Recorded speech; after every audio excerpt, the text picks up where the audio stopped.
موضوعهای کلیدی ملاقات سران دو کشور امامعلی رحمان و ولادیمیر پوتین اصلا روی مسئله سازشنامه ها در رابطه با مسئله مهاجرت کاری شهروندان تاجیکستان در روسیه می باشد. یکی از سازشنامه‌ای که در نظر است که به امضا رسد این انتقال متشکلانه نیروی کاری تاجیکستان یعنی مهاجران تاجیک به روسیه. دوم مسئله نمایندگی های مهاجرت تاجیکستان روسیه به امضا خواهد رسید و در نظر است که مسئله نفقه مهاجران کاری در روسیه مورد بررسی قرار گرفته و ها به امضا رسد. در رابطه با مسئله های دیگر نیز مقامات تاجیکستان میگویند که یکی از مسئله های دیگری کلیدی هم این جلب سرمایه شرکت های روسیه به تاجیکستان است و از جمله به مسئله ساختمان نیروگاه آبی و برقی راغون بوده است.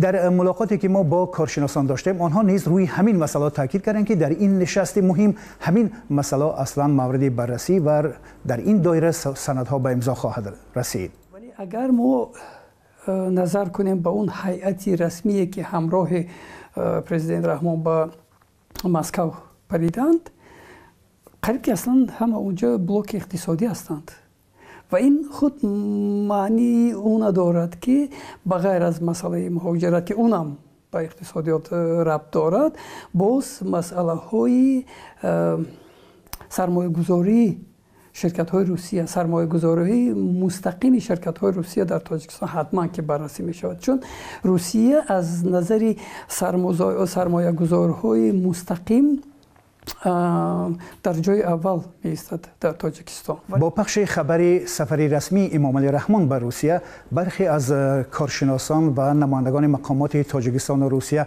در شبکه‌های اینترنتی و رسانه‌ها اظهار نظر کردند.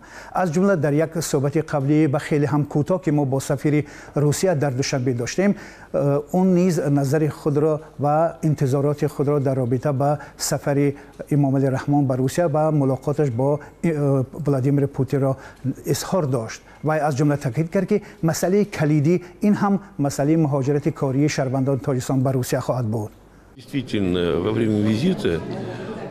در حقیقت در جریان سفر امامعلی رحمان مسئله مهاجرت بررسی می شود و این موضوع یکی از مسئله های مهم است و با آن دقت جدی داده می شود. از حال دو سازشنامه آماده است و در جریان سفر حتما به امضا خواهند رسید. یکی از این سازشنامه ها درباره انتقال متشکلانه مهاجران کاری از تاجیکستان به روسیه می باشد. طوری از صحبت با کارشناسان و نمایندگان دیگری مقامات تاجیکستان و روسیه ما صحبت داشتیم.